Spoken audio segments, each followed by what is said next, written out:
This is an NC Baptist resource. For more, visit ncbaptist.org.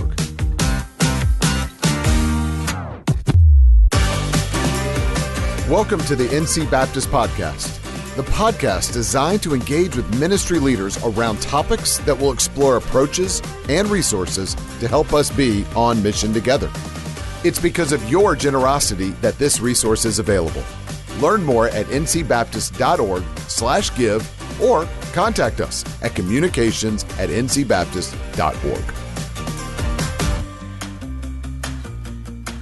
Thanks for tuning in to the NC Baptist Podcast today. My name is Seth Brown, Director of Convention Relations for North Carolina Baptist. Today I'm talking to my good friend Brent Leatherwood, who's joining us via Zoom. Brent serves as President of the Ethics and Religious Liberty Commission. Brent is a Tennessean through and through. Go Vols, right? Absolutely. He's married with 3 kids. He loves Southern Baptists, and he has a proven track record when it comes to public policy. Brent has worked with lawmakers on Capitol Hill. He's worked with lawmakers in the Tennessee State Legislature, even serving as the executive director of the Tennessee Republican Party before coming on board with the ERLC in 2017. Welcome, Brent. How are you doing today? Man, I'm doing well, Seth, and it's great to hear your voice. Last time we were together, we were actually over at your annual meeting for the North Carolina Baptists. And gosh, what a great meeting that was. It was excellent. It was just great to be in the room with so many pastors and messengers. Y'all do some good work in North Carolina. Well, thank you. We have some great churches. That's the secret behind it. We feel a lot of unity and momentum behind the Great Commission right now in North Carolina, and it is super encouraging. Yeah, the state conventions, that whole season, that's one of my favorite seasons because you really get a sense of the spirit of Baptist cooperation that's out there with our churches. And I don't know about you, but that just like recharges my batteries for, the year ahead. Amen. That's why we're here as North Carolina Baptists, and I know that's why you're serving in your role where you are. Well, on this episode, we're going to be discussing pro-life initiatives in North Carolina and beyond. But first, I really want to hear more about you, Brent. I would say most of your counterparts in Southern Baptist entities have come to their leadership positions through some sort of pastoral calling, meaning, they probably served in a local church at some point. Your path has been a little bit different, and I'd love for you to tell us about your calling to ministry and how God has equipped you for your current role. Yeah, well, you got into some of my background in the intro, and, I tell people, actually, I've been a lifelong Southern Baptist because growing up through college and through my early professional years, I only have ever been in a Southern Baptist church. So I'm kind of SBC through and through. But it's actually only more recently that I accepted Christ. And that's just because, I don't know, I think for so long I was resistant to Christ's call in my heart. And you mentioned that several of my peers out there, they've come through more of a pastoral ministry track. Well, I've come through more of a public policy track. When I graduated from college, I immediately caught on with a U.S. Senate campaign down in Florida, did that, and just had an incredible experience there. And that's just really when the political bug caught me.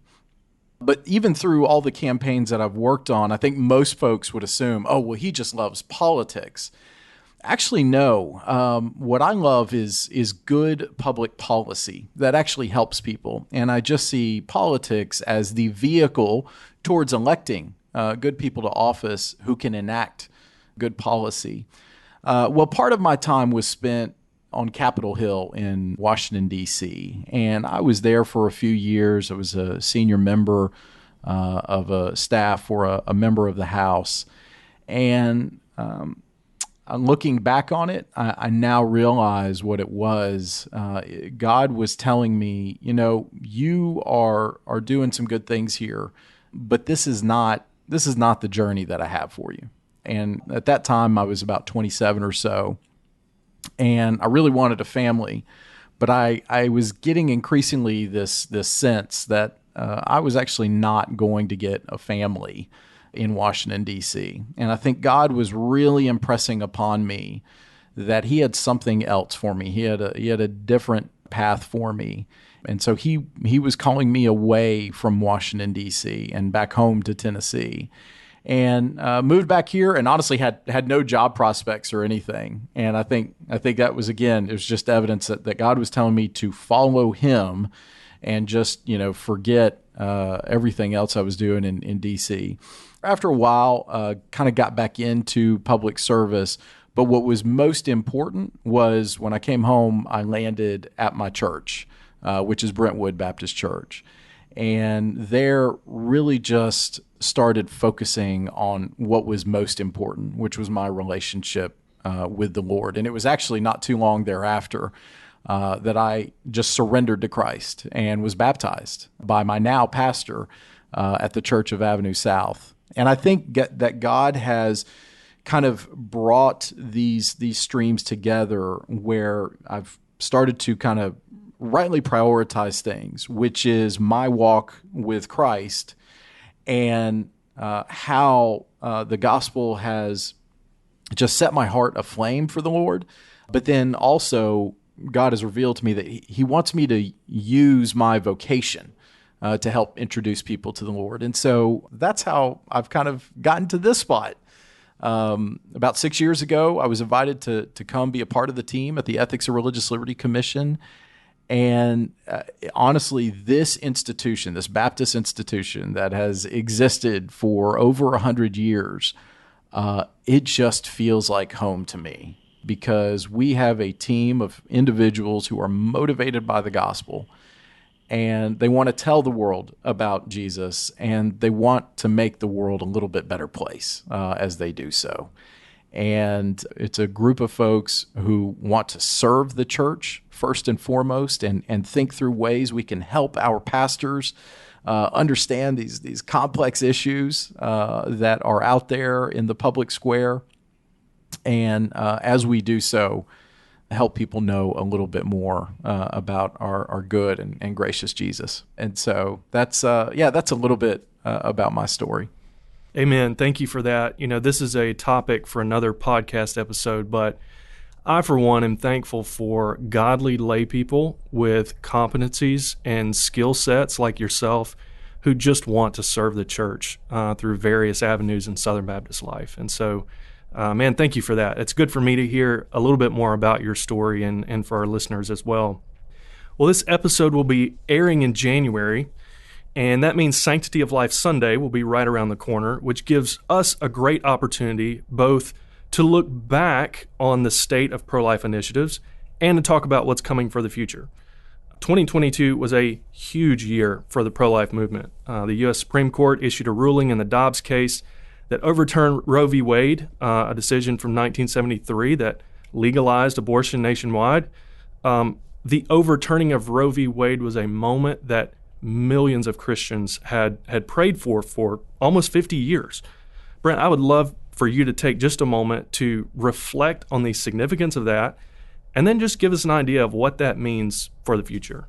Yeah, well, I mean, it's not an overstatement to say that the Dobbs versus Jackson Hole Women's Health decision was the most significant victory in the history of the pro-life movement.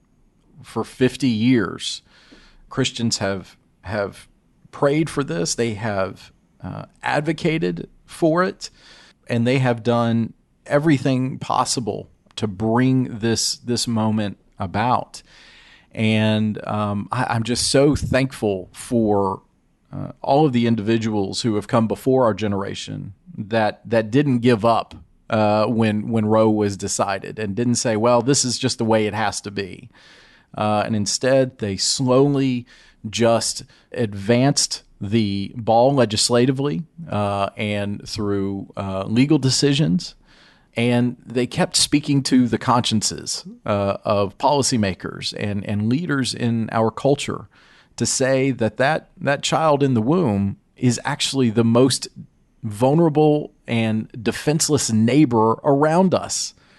And they are worthy of protection and defense by our laws. And so all of those efforts And honestly, that's too narrow, because that's a focus on policy and legal. We have to remember all of the other ways that the church has been active in wrapping around and caring for vulnerable mothers and anxious fathers, and serving them through things like pregnancy resource clinics.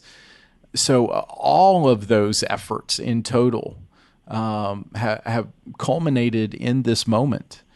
Now, that said, it doesn't mean that it's the end of the pro-life movement. And I think a lot of people, as they were celebrating the downfall of Roe and the Dobbs decision, they may have been left with that impression, like, okay, this is what we've worked for.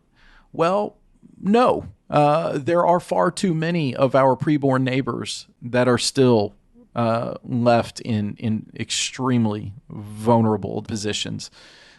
Because what the Dobbs decision did is it said, okay, for so long now, abortion policy has been set in our nation's capital. And now the Dobbs decision says states are in the driver's seat when it comes to setting abortion policy.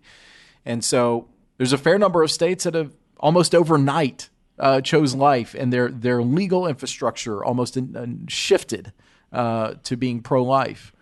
And there are some states that are still kind of working through it, but then we need to acknowledge that there are a number of states that are choosing the complete opposite, and they're going more towards a path where they are enshrining essentially laws that say that life is disposable. And so we need to celebrate the wins where they are, but then we need to recommit our efforts in those states where life is still seen as extinguishable. And so 2022 was a big moment, and it was a moment worthy of celebration. But it simply means that we have now turned the page, and we are into the next chapter. And there are some people that have said, oh, this is just going to be an easy victory, and we will get to a place where every state respects life. And there are some people that say, no, we're going to be in this intractable situation where we will never be able to win over states like, California or Illinois. I'm in neither camp. Instead, I think, though, we might be looking at another 50-year time horizon. And it just means it is going to be all that much more important for Christians to continue advocating with a message of life and dignity for our preborn neighbors. And but I do think we will get there. Eventually, we will get there. We will get to a place where every single person, from the moment of conception, has an inherent right to life. I think we will get there. Well, Brent, I appreciate your optimism there, and pointing out that this is a moment to celebrate, but it is also the beginning of a new era in the pro-life movement. There is still so much work to do. This decision did not end abortion. It simply sent the issue back to the states. And so I want to dig into what that means, particularly for North Carolina and other states. But we're going to take a short break, and when we come back, we'll hear more about North Carolina's abortion policies and how particularly North Carolina Baptists can stand for life.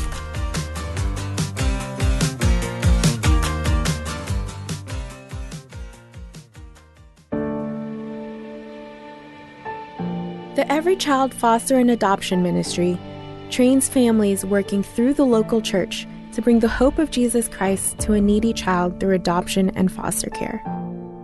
Churches have the opportunity to host their own training through a gospel-centered approach for families who God is calling to foster or adopt. Churches can establish a local ministry to provide ongoing support to the foster and adoptive parents in your congregation or community. Churches can facilitate ongoing support to families, which includes important trauma-informed training to help with children who come from difficult circumstances. Begin today to help every child find a safe, loving home where they can hear the gospel. Visit helpeverychild.com and complete the contact form.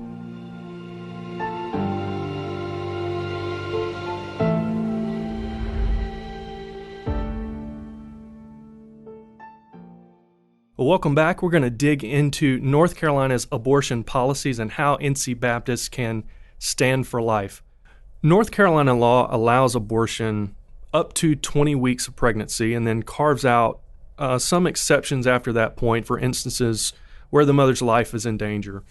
Many of us are praying that abortion would become unthinkable at any point in a pregnancy, except for cases where a mother's life may be in danger. But for now, we have a situation where it seems that North Carolina is more liberal in its abortion policies than other states. In fact, North Carolina is quickly becoming something of an abortion destination, which is very unfortunate, something that I pray would end soon. Brent, can you give us an idea of where North Carolina stands compared to other states on this issue? And then maybe identify for us some states that have enacted good legislation that protects the preborn. North Carolina is in a more liberal posture as it relates to life, certainly relative to its sister states in the South. That's absolutely the case. I mean, for example, the law at issue in the Dobbs case that we've talked about, it comes from Mississippi. And that regulation was seeking to end abortion at 15 weeks. So they'd be about 5 weeks ahead of y'all. Now, obviously, they've prevailed, and so they've got that rule in place, and they're going to seek to lower it even more now after Dobbs. And so, compared to a state like that, obviously there's some ground that can be made up there. But I want to encourage your fellow North Carolina Baptists to take heart because, well, yes, maybe you're not as conservative as a state like Mississippi or our state right next door here in Tennessee, where abortion is virtually outlawed here.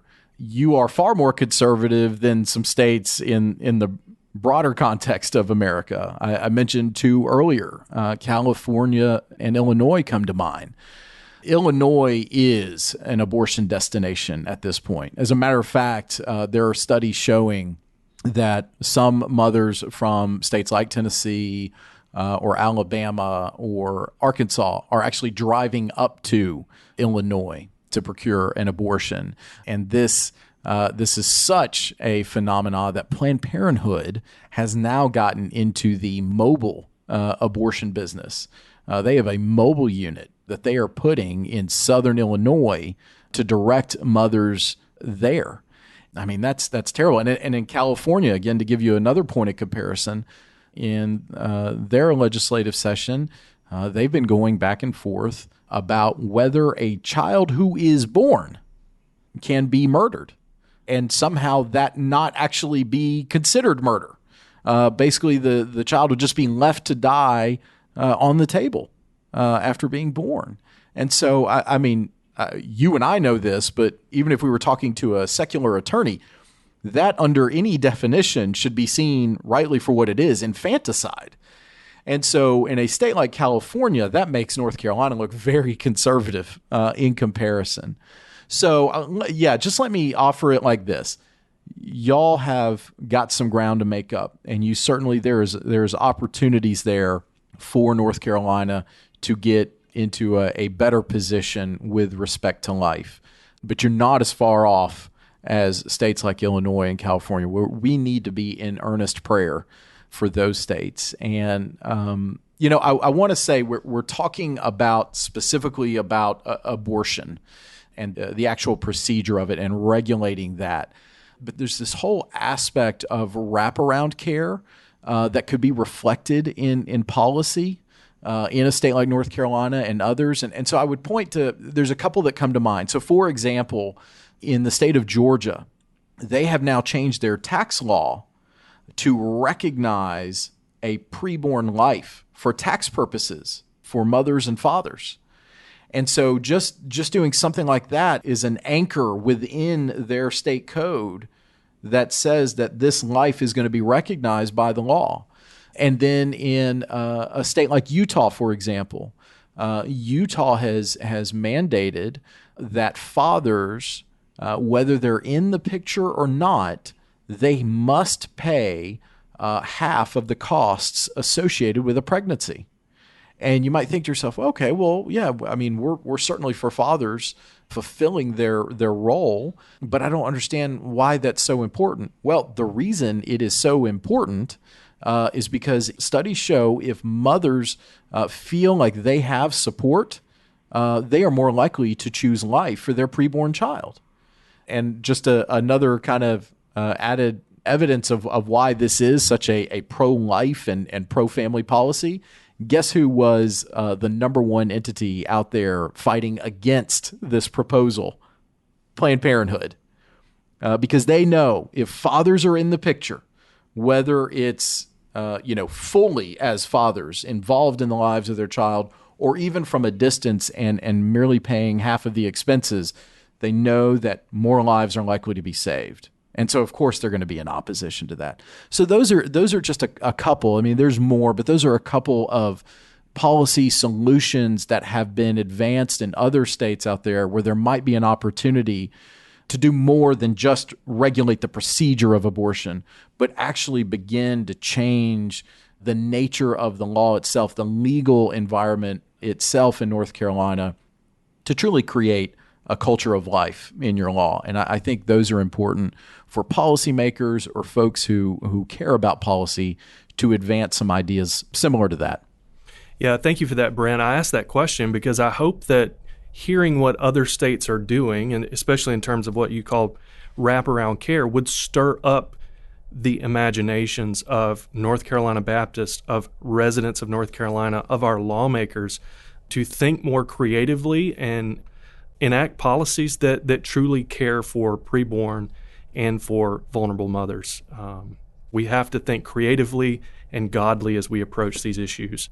As I've interacted with North Carolina Baptist congregations across this state, it's not a long time, but for almost 7 years now, it is very clear to me that North Carolina Baptists want to stand for life. And North Carolina Baptists have really enjoyed a partnership with the ERLC's Psalm 139 project.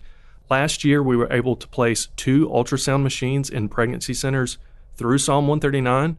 And this year, we have 2 more in the pipeline already, with possibly more to come. To us, that feels like a very strategic way to impact local communities and to stand for life alongside our churches and pregnancy centers.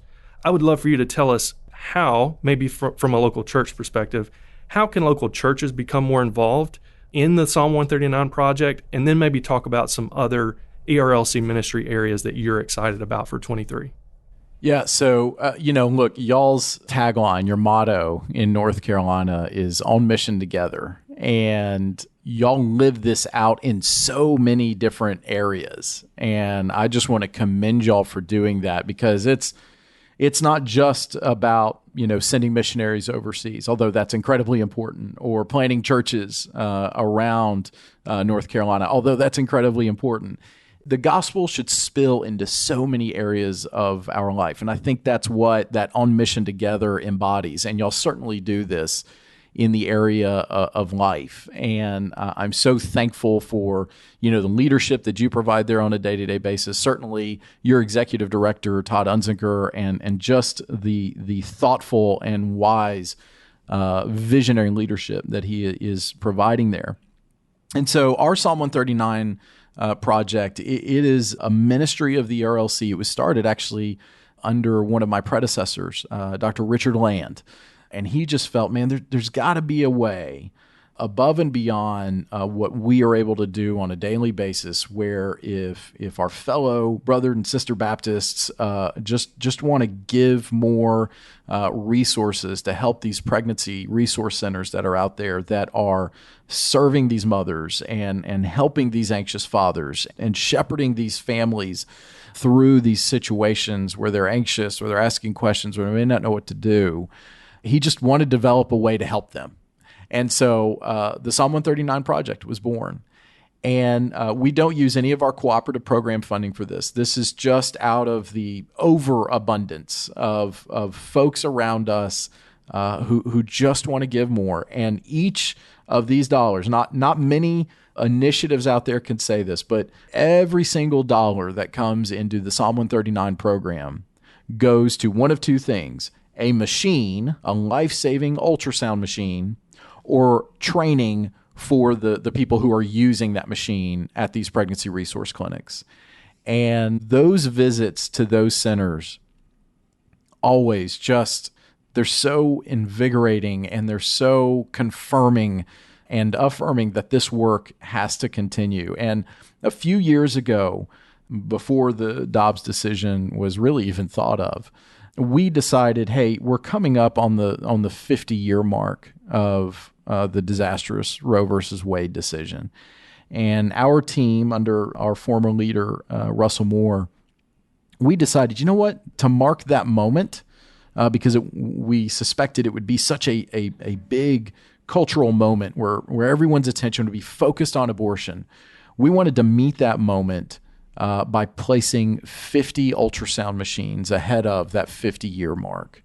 We announced, praise God, our Southern Baptist annual meeting last June in Anaheim, that we had actually secured all the funding necessary to make sure that, yes, we are going to be able to follow through on that commitment. And little did we know, just a short time later, that Roe would be done away with. And so you know what? We don't have to worry about there being a 50-year mark of Roe v. Wade anymore.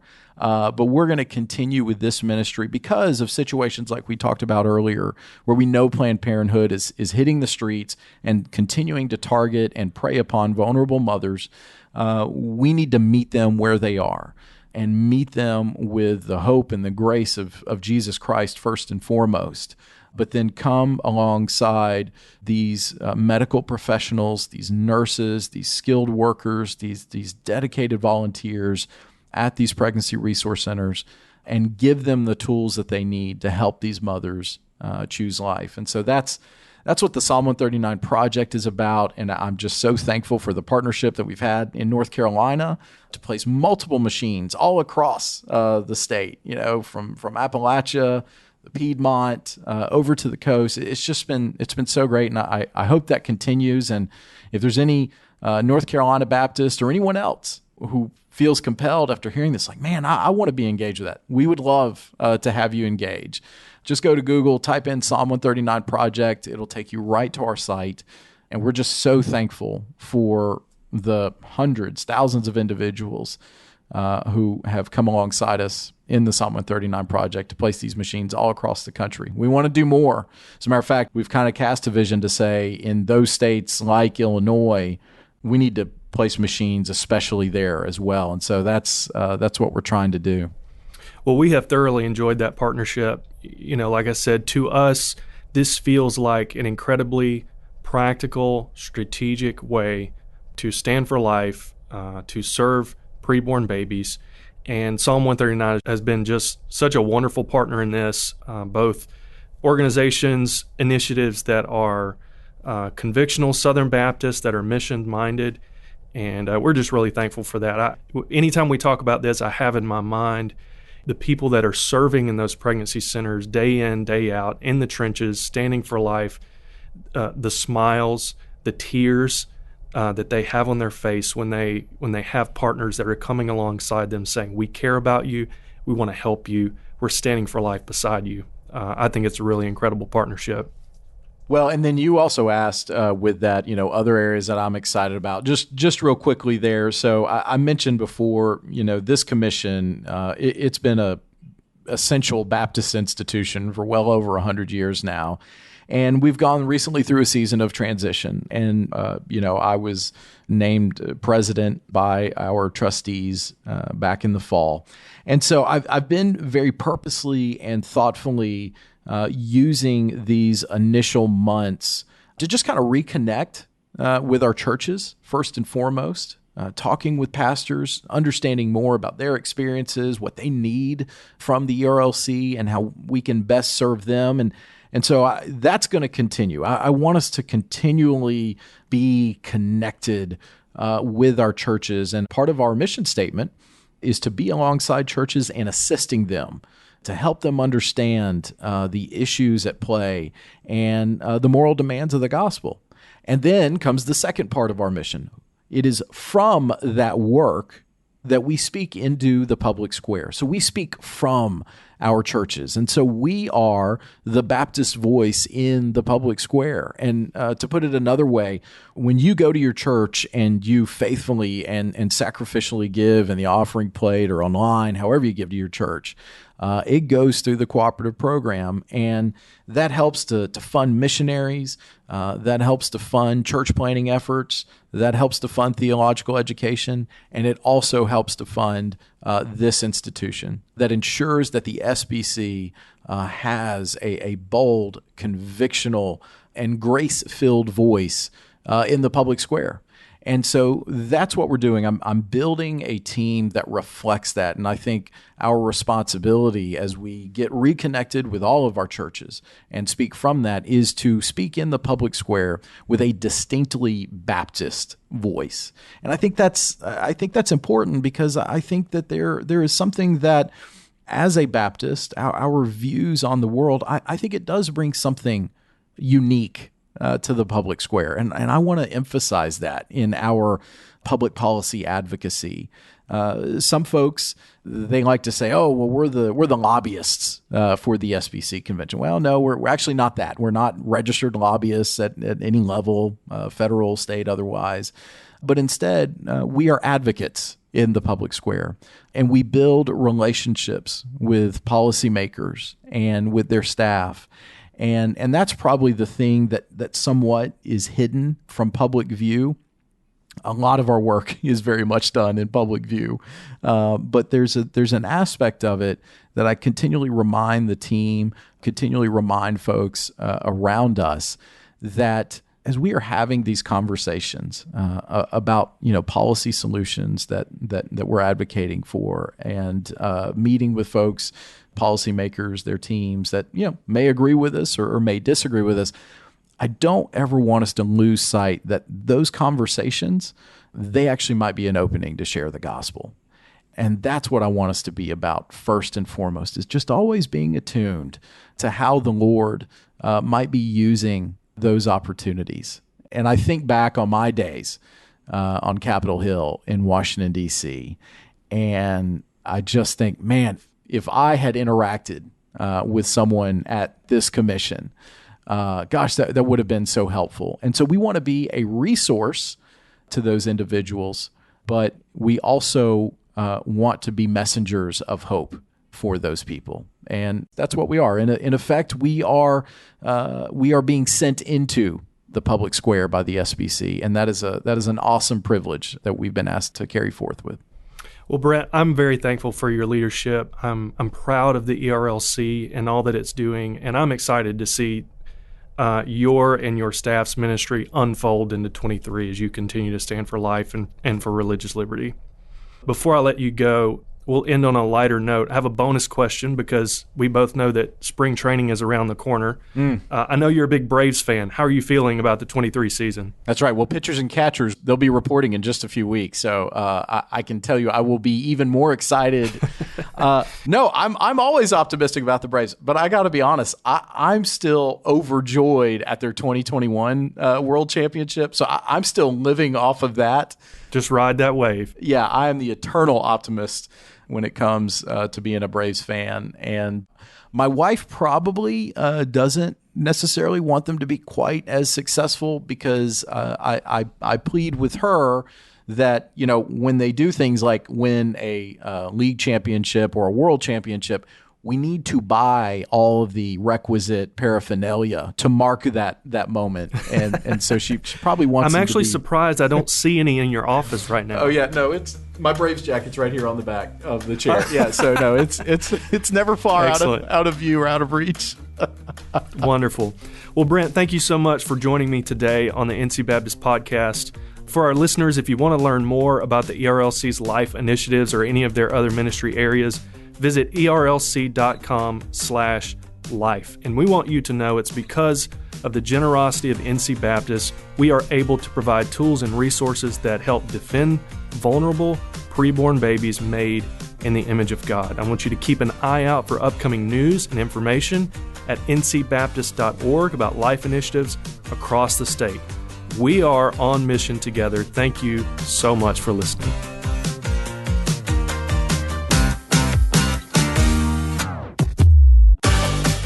Thank you for joining us today. Because of your generosity to NC Baptist, this podcast, along with other helpful resources, are made available for you. Learn more by visiting ncbaptist.org/give.